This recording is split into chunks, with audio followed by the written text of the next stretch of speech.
দেখুন গুরুদেব, নিজের চোখেই দেখে নিন।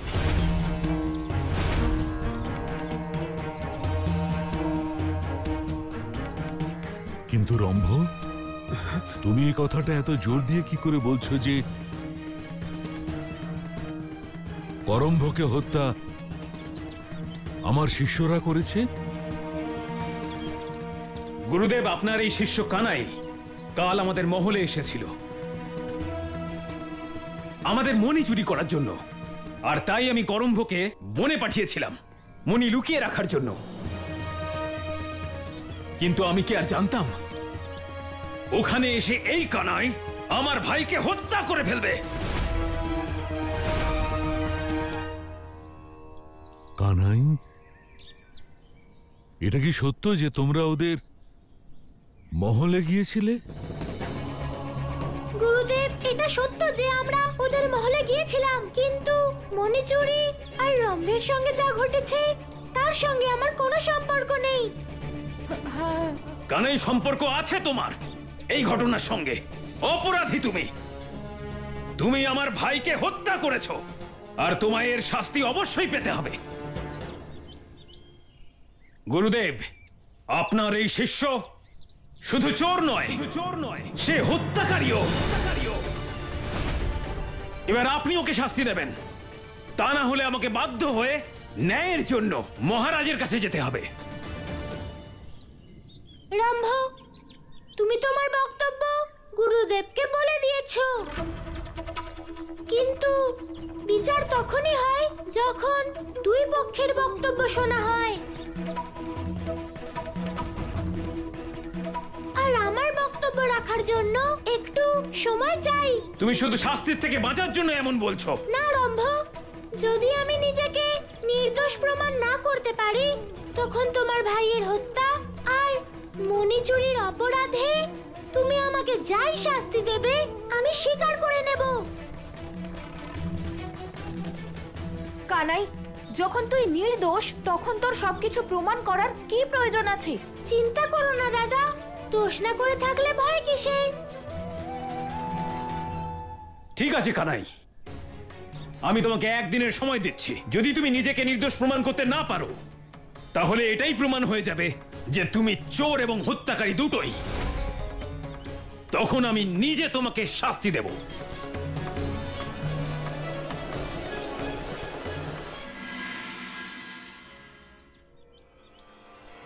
ধনলক্ষ্মী, এবার সংসার থেকে তোমার বিদায় নেওয়ার সময় এসেছে। খুব শীঘ্রই তোমার অস্তিত্ব মুছে যাবে। এবার তোমার স্থানে বাস করবে তোমার নিজেরই দিদি অলক্ষ্মী। আর তোমার জন্য সুসংবাদ এটাই যে যে শ্রীমণির দ্বারা তোমার মুক্তি পাওয়ার কথা সেটা তোমার কানাই কোনোদিন লাভ করতে পারবে না। ধন্যবাদ। চলো না। তখন প্রথমে তুমি মাটি হবে, আর তারপরে তোমার ওই পরম অবতার শ্রীকৃষ্ণকে আমি মাটিতে মিশিয়ে দেব,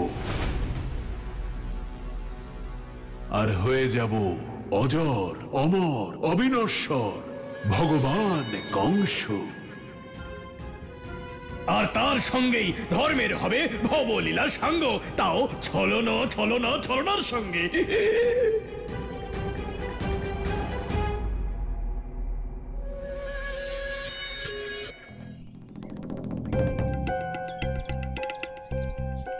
দাদা, এটাই সেই জায়গা তাই না, যা রম্ভ বলেছিল? দেখো, পাশে একটা গুহাও আছে। এর আশেপাশেই খুঁজতে হবে দাদা, এইখানে কিছু না কিছু অবশ্যই পাবো। দাদা, ওই দেখো।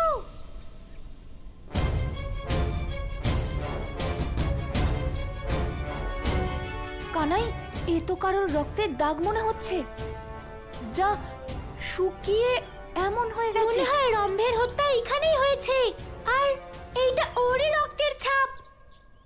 কিন্তু ওর হত্যা কে করলো?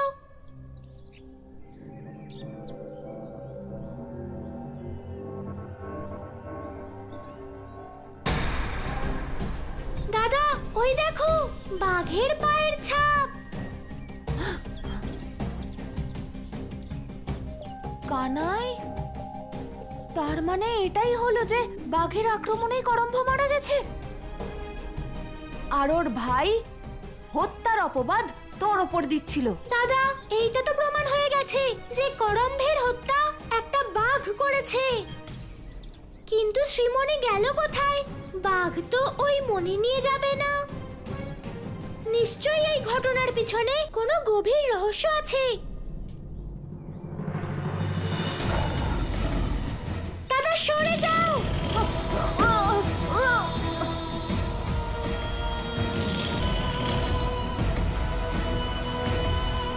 দাদা, কোনো না কোনো বুদ্ধি খাটিয়ে ওখান থেকে পালাও।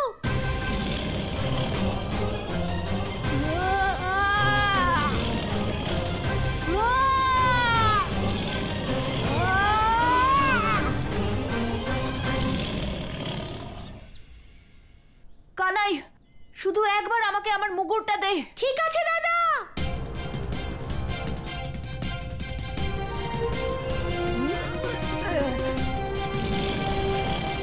তুমি আমার ওপর আক্রমণ করলে, তাই তো?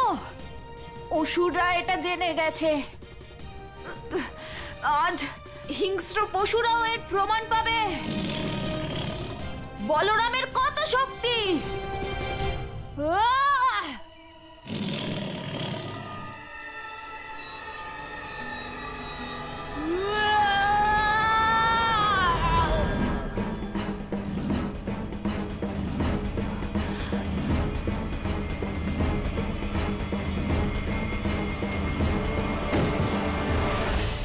দাদা, দাদা, দাদা, ওঠো দাদা, দাদা, দাদা। দাদা, তুমি ঠিক আছো তো দাদা? কানাই,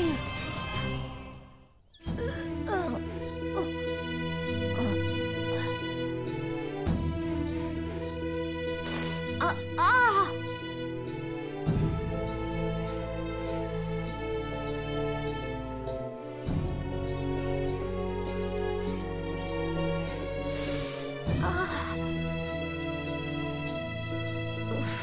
দাদা, তুমি ঠিক আছো তো? কানাই, কষ্ট এই আঘাতের জন্য নয়, বরং কষ্ট তো এই জন্য হচ্ছে যে আমাদের শত্রু বেঁচে পালিয়ে গেল। দাদা, তুমি আমার জন্য এখানেই অপেক্ষা করো। আমি গুহার ভিতরে গিয়ে দেখে আসছি। এই বাঘকে আমার কোনো সাধারণ বাঘ মনে হচ্ছে না, বরং ও তো কোনো অসুর মনে হচ্ছে। ঠিক আছে কানাই, তুই গুহার ভিতরে যা, আমি এখানেই অপেক্ষা করছি। ঠিক আছে দাদা।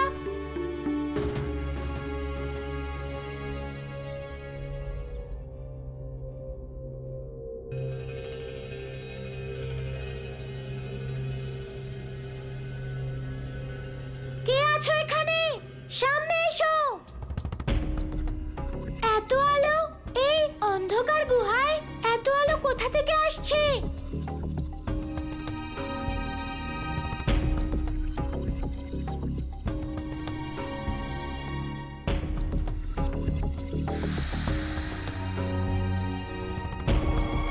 আরে, এটা তো সেই দৈবমণি, কিন্তু এর থেকে এত আলো বেরোচ্ছে কেন?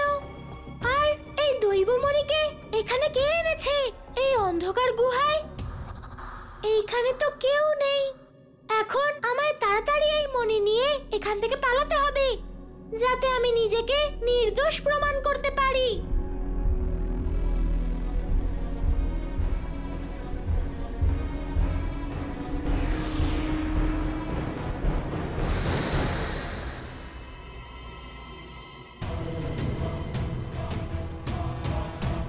হে পরম অবতার শ্রীকৃষ্ণ, আমি তোমাকে এখানে আনার জন্য কত ষড়যন্ত্র করেছি, আর তুমি এত সহজে এখান থেকে চলে যাবে?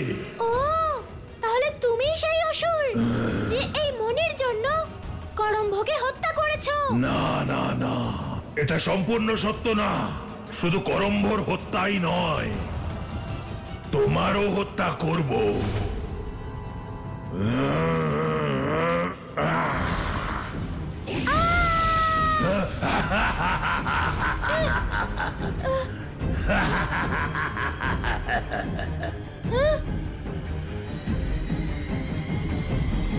যদি বিষয়টা শুধু কানাইকে রক্ষা করার হতো তাহলে আমি নিজেই গুহার ভিতরে ঢুকে ওই অসুরকে বিনাশ করতাম। কিন্তু বিষয়টা হলো কানাইয়ের উপর চুরি আর হত্যার অভিযোগ উঠেছে, সেই জন্য ওর নির্দোষ হওয়ার প্রমাণও ওকেই জোগাড় করতে হবে। তোমার কি মনে হয়েছিল ত্রিগতের মণি চাই? না, আমি তোমার প্রাণ চাই। কিন্তু আমার সঙ্গে তোমার কি শত্রুতা আছে? আমি তো সামান্য এক বালক। এমন সহজ সরল কথা বলেই অসুরদের সঙ্গে তুমি ছলনা করো, তাই না? কিন্তু এখন তোমার কাছে দুটো পথ আছে, হয় মৃত্যুবরণ করো, নয় মণি না নিয়েই যুদ্ধ ছেড়ে দাও আর চিরকালের জন্য চোর দুর্নাম নাও। আমার হাসির কারণ তো বুঝতে পারছি, কিন্তু তুমি কেন হাসছো? আমার জীবনের তো একটাই উদ্দেশ্য, সুখ হোক আর দুঃখ হোক, মৃত্যু হোক বা জীবন হোক, সর্বদা আনন্দেই থাকা উচিত। বালক, সত্যি কথা বলো, সত্যি কথা বলো, তুমি কি ছলনা করছো আমার সঙ্গে? আমি তো কোনো ছলনা করছি না, কিন্তু তুমি দেখো যে তুমি কোথায় দাঁড়িয়ে আছো।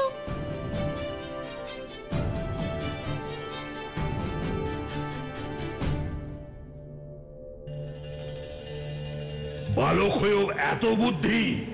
এবার তোমার বল, ছলনা সব কিছুরই বিনাশ করে দেব আমি।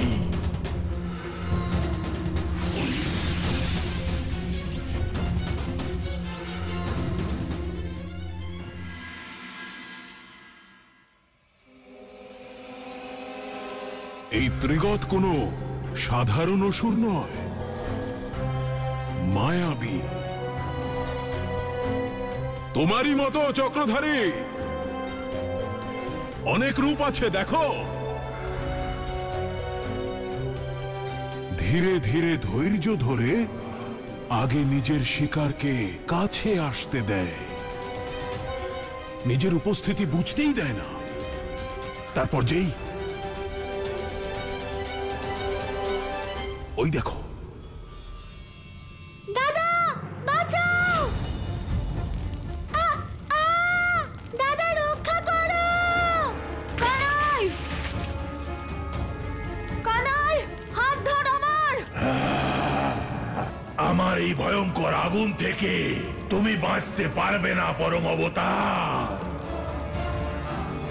কানাই, তুই তুই ঠিক আছিস তো? দাদা আমি তো ঠিক আছি, কিন্তু ওই অসুর খুব শক্তিশালী, ওর সম্মুখীন আমি হতে পারবো না দাদা। তুই চিন্তা করিস না কানাই, তোর সামনে বলরাম দাঁড়িয়ে আছে। আর আমার কোনো অসুরকে বিনাশ করতে তখনই মজা লাগে যখন সে শক্তিশালী হয়। তুই শুধু আমাকে এটুকু বল যে ওই অসুর কোথায় আছে। নিজের মৃত্যু থেকে বেঁচে কতদূর পালাবে বালকেরা? মৃত্যুর দিকে তো তুমি এগিয়ে যাচ্ছ অসুর। অসুর, কানাই আমার নিজের প্রাণের থেকেও প্রিয়, আর তুমি ওর উপরেই অগ্নিবর্ষণ করলে। আজ আমি তোমাকে মৃত্যুর খেলা দেখাবো। খেলা করার সময় নেই আমার কাছে। যে আমার আগুনের সামনে আসবে জ্বলে পুড়ে শেষ হয়ে যাবে। দাদা সরে যাও!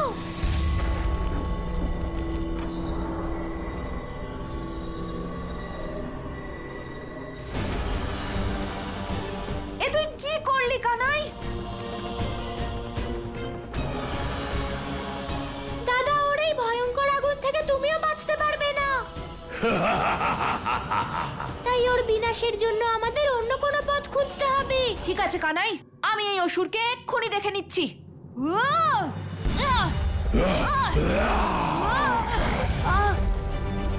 দাদা!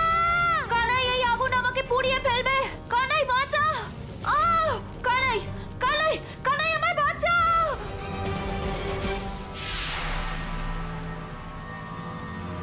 হ্যাঁ? এই এই আগুন নিজে থেকেই কি করে নিভে গেল? কানাই, কানাই!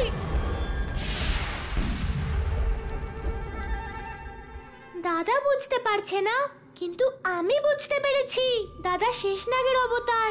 তাই এই অসুরের বিষাক্ত আগুন দাদাকে কিচ্ছু করতে পারছে না। এক অসুর এমন যার আগুন জলের মতন। অসুর, আমার ওপর আরো অগ্নিবর্ষণ করো। দাদা, তুমি সুযোগ পেয়েছো, তাহলে ওকে বিনাশ করো। ওই অসুরের সমস্ত আগুনকে ধারণ করে নাও। কানাই, এটা কোনো লাড্ডু নাকি যে আমি সবটা খেয়ে ফেলবো? আর ওর আগুন আমি কি করে ধারণ করব কানাই? দাদা, তুমি শেষনাগের মতো শক্তিশালী। যদি শেষনাগ গোটা পৃথিবীকে ধারণ করতে পারে, তাহলে তুমি আগুনকে কেন পারবে না?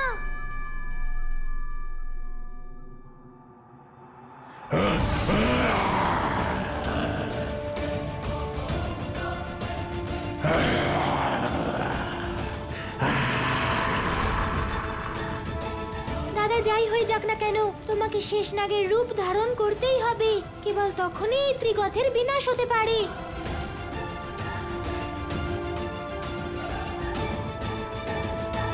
দাদা, নিজের শক্তিকে জাগ্রত করো, না হলে গোটা সংসার ধ্বংস হয়ে যাবে। হে শেষনাগ, জাগ্রত হন আর নিজের শক্তিকেও জাগ্রত করুন। কানাই, এ তুই কি বলছিস? কোন শেষনাগ আর কেমন শক্তি? দাদা, তুমি কিচ্ছু করো না, নিজের চোখ বন্ধ করে নিজের অন্তর্দৃষ্টি দিয়ে দেখো দাদা। তারপর তুমি নিজেই বুঝতে পারবে।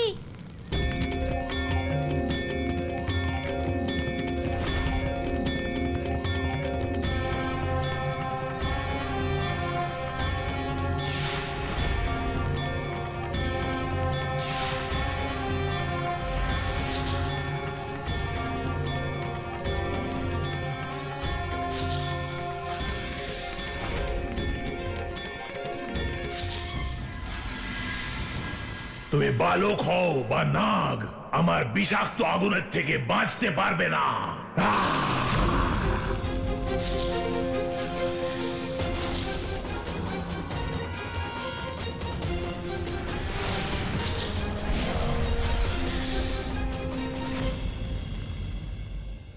এ কি? ও তো আমার সম্পূর্ণ আগুনকে ধারণ করে নিল। এবার এই মণিটাকে নিয়ে এখান থেকে পালিয়ে যাই, সেটাই ভালো হবে।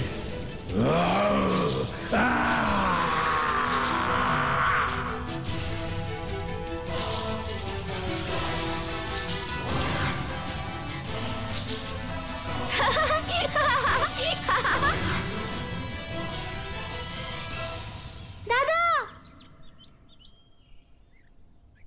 দাদা, দাদা, দাদা, ওঠো দাদা, দাদা।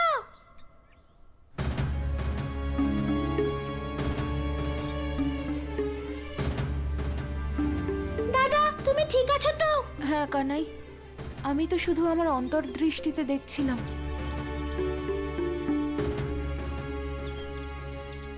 কিন্তু সেই অসুর কোথায়? দাদা, ত্রিগত মুক্তি পেয়েছে আর আমি মনে পেয়েছি। কানাই, তাহলে তো আমরা রম্ভের অভিযোগকে মিথ্যে প্রমাণ করতে পারবো। হ্যাঁ দাদা, তাই তাড়াতাড়ি চলো। চল কানাই। কানাই, আমাকে ক্ষমা করে দাও, আমি বড় ভুল করে ফেলেছি। মিথ্যে প্রশংসা পাওয়ার লোভে আমি বড় অপরাধ করে ফেলেছি। আমি তোমাকে চুরির জন্য দোষারোপ করেছি, আমাকে ক্ষমা করে দাও। রম্ভ, আমি খুশি হলাম যে তুমি তোমার ভুল বুঝতে পেরেছো। যদি তোমার এই কথা আমি আগে শুনতাম, তাহলে আমায় আমার ভাই করম্ভকে আর হারাতে হতো না। হ্যাঁ রম্ভ, এই ঘটনার জন্য আমিও দুঃখিত। কিন্তু রম্ভ, যা হয় তা ভালোর জন্য হয়।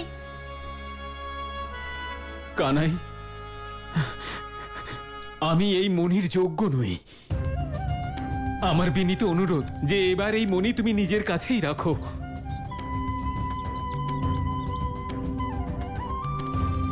কারণ তুমি এই মণির উপযুক্ত ব্যবহার করতে পারবে।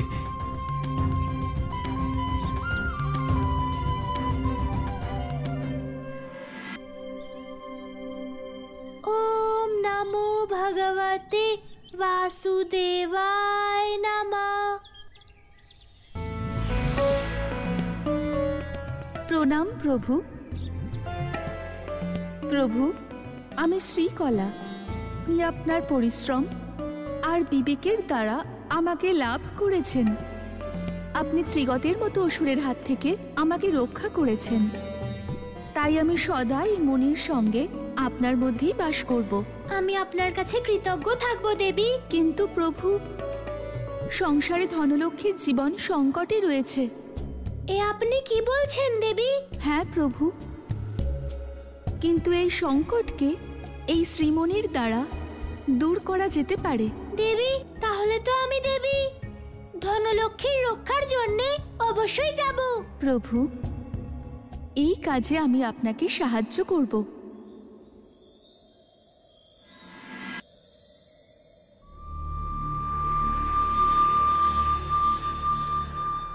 ওম নমো ভগবতে বাসুদেবায় নমঃ।